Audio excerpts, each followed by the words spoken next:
let's take someone you loved then as an example, because I don't know if you wrote it at night, but do you Yeah. remember when you kind of the next day or maybe the next couple of days when you look back at that song, did it kind of? It's definitely a song that it started, and I was actually recording with a guy called Joe Little when we were recording a different song, and I think he went to the bathroom, and I was just fucking about with the piano. This was out in LA, and I just remember getting the verse, and I was like, oh, that's cool, and then I recorded it on my phone.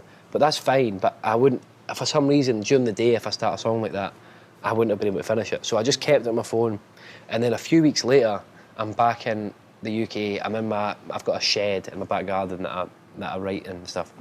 And again, it is like 1 o'clock in the morning, 2 o'clock in the morning, whatever it is. And then I start messing around with the other melodies and stuff. And the songs there and melodies. And then I took it into a couple of guys, Romans and TMS, who I was writing with the week after. And I was like, can we try, we were writing another song again, and I was like, can we try this thing I've been messing around with? And TMS, I've worked with them a few times, and Romans as well. They're very good for just, if you've got an idea, letting you kind of flesh it out, and then seeing, and then they go, right, you should do this with it, I think. And yeah, that's what they did. It was a case of, I went, look, so these melodies, here we are, blah, blah, blah. And it was like melodies that I'd wrote at night, and I think I'm always better with melodies at night, and then lyrics I think take a bit more time to think about and stuff. And yeah, it was a case of, yeah, it was like a nocturnal song, and it was a case of, yeah, just being overly emotional, I think, and having that thing, and yeah, like looking back on it, you're like, oh, that is extremely sad. Like, But if you think about that song then and the lyrics and the way it works now then, because like you say, you're a little bit overly emotional at night, and then and now you're there's space in between. Yeah. Do you feel the same way about it, or is it just kind of a reminder of that emotion or that feeling? Yeah, no, definitely. I still feel the same way about it, I suppose, but just to a lesser extent. But then if I play that song at 3 o'clock in the morning, I'm going to go, oh my God, like, do you know what I mean? I totally get this guy, do you know what I mean? But it's a case of, like, that song, I haven't been in a relationship in the last year and a half. And that song's about a relationship I had to go, like, a year and a half ago. But a relationship that I'm now, like, I'm cool with it, friends with the girl, and everything, like, I'm totally sweet. But then if you get to that point of night and you start thinking about how it ended, and you're like, oh, that's actually really, really sad. And you start thinking when you go, I'm gonna write a song about it. Do you know what I mean? So it's crazy. You touch upon something now that I've heard from more artists, and you're only in the first couple of years, hopefully, of your career.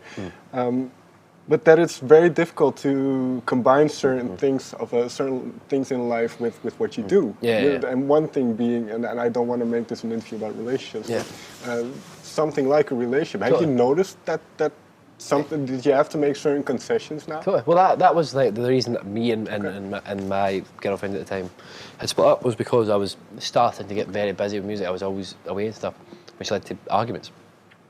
And yeah, it's mental. It is crazy because as well, like, I'm so busy, so I don't even, like, at this point, I don't even think about having a relation, like a long-term relationship with someone, just because it's like you are so busy all the time and stuff.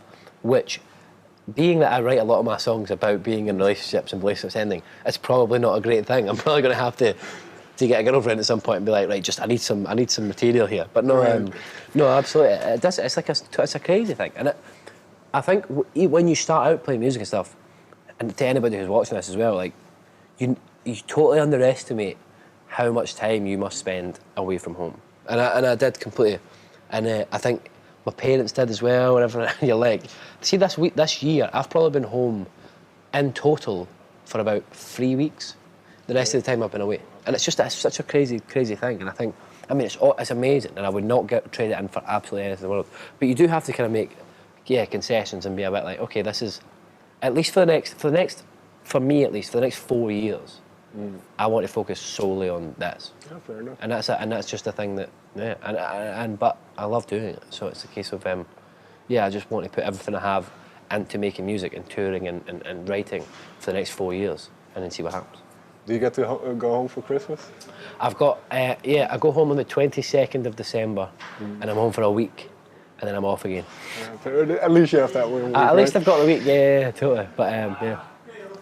With what I mentioned earlier in mind, because you've had quite a bit of success, sold out tours everywhere. how does that feel for you, of having to kind of live up to it in a way? There's definitely pressure, and I think it's weird when you see people in interviews being like, "Oh, I don't feel any pressure and stuff." They're fucking liars, right?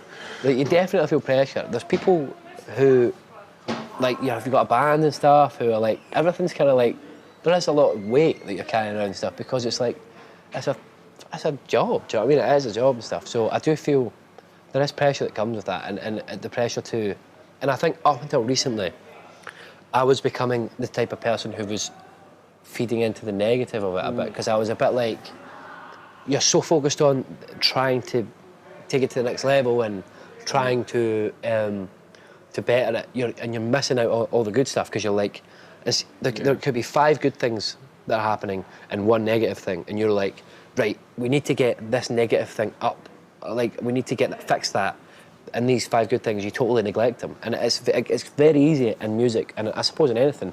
I think it's human nature to focus on a negative thing when you have 5 positives there. So it's a case of, obviously there has to be balance, but it's only in the last 2 months I've started to look at things and be like, this is like an amazing thing I'm doing. Don't focus on like the fact that one show isn't selling well in one country, or one song isn't doing as well as you thought it was going to do and stuff, because this is supposed to be fun. Well, that's an interesting thought, because you seem very, very grounded, and you seem like someone who doesn't take himself too seriously. No, not at all. Especially, I saw your Instagram, and you're just having a laugh. Yeah. So where does that come from? Is that just the area where you're from, or is it just something you have, or something you do? Yeah, I think it's definitely my parents and my family in general. We all like showing affection by slagging one another off. Like, and I think that's taking the piss out of each other and stuff. And even I do it with my friends, and I've always done it with everyone I meet. I think that's how I show affection in some way. But yeah, I don't know. I think, yeah, just where I'm from and stuff as well, people will tell you if you're being like a dick. Like, fucking rap that stuff. But yeah, a case of them, yeah, that and to taking myself too seriously again.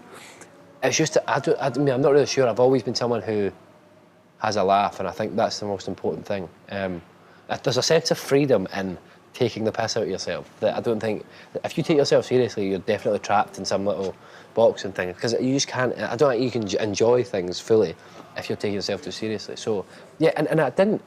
I struggled at the beginning, like when Bruises started to do so well and stuff, because on being myself on social media and stuff properly. And yeah, it's only really, but then when I started to just go, right, do you know what, I'm just going to full on take the piss out of, because this is stupid.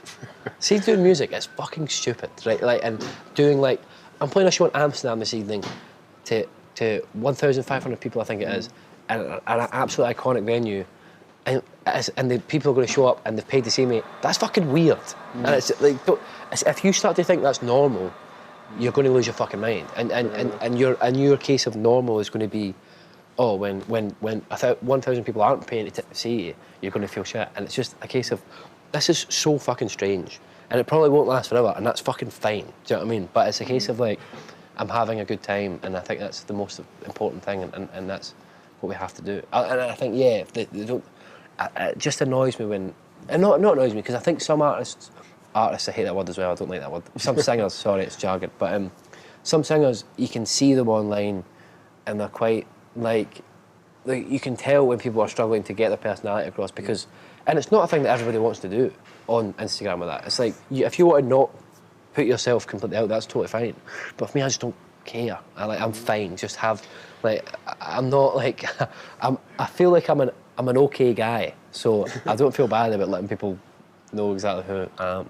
Well, that's the thing. It's probably easier because you don't have to worry about how people might perceive you. No, totally. And it's like, since I've started to just be myself as much as possible, people have been more receptive to that, and I think, and to the songs as well. So the more I joke about like my pubes and my penis, the more people really connect to the songs, and it's weird. Just because it's like, you're not like, I've been to see so many singers over the years where they play emotional music and they go, okay, this next song's about someone who broke my heart, and this is it. And you're like, fucking shut up and just sing the song. Do you know what I mean? Like, I don't want to hear about that on stage. If I want to hear about that, I can find that online, 100%. So I think, yeah, but it's like Adele. She's takes the piss all the time, and she has a laugh. Because I think no one is one emotion. Do you know what I mean? So like, I write kind of sad songs and emotional songs, but I'm not that. In fact, probably, I'm very rarely sad or emotional, because I kind of get it out through that, and I'm able to like talk about things, and most of the time I'm sweet. Right. Unless it's 5 o'clock in the morning, then I'm right. So Then you're sad again. yeah. Final question then. Your EP has just been released only now. So it might be early days, but where's your mind in terms of an album? Next year, it will definitely come out. April, I think, is what ideally I'd be aiming for. It's not finished yet, so that's over Christmas and the start of next year. I'm going to be working on it like quite intensively, and that's why I'm working so close up to Christmas. But that's fine with me. It's taken a while, I think, for things to really come together in terms of what do I want the album to be or sound like, and I think we're there now. And yeah, I'm really looking forward to getting out.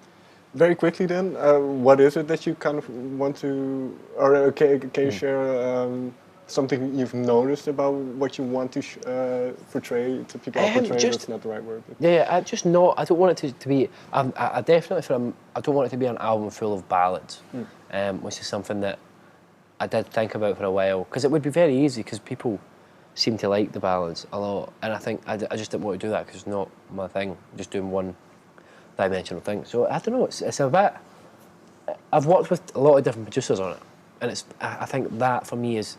I wanted it to be indicative of the year I've had, or the year. So the year I've had's been crazy, and it's been all over the place. So I wanted to, and it's been I've not been in one place for too long and stuff. So I want the songs to be like, I wanted the songs to reflect that in the sense. I still want it to be cohesive, the album, but I wanted to work with different people on it and have all these different vibes coming on it, because all these people are obviously bringing their own style to it and stuff. So yeah, it's definitely, I see it as like a big collaborative thing I've done with all these amazing people that I've got to work with over the last year, and hopefully it captures the kind of, the differences that everyone who's worked on it has brought to it, and while still being a cohesive thing, because it's me. Do you know what I mean? Can't wait to hear it. Nice one. Thanks, man. All right, Lewis, thank you very much for your time. Lovely. All right. Amazing. See you, man. That's it. That was cracking.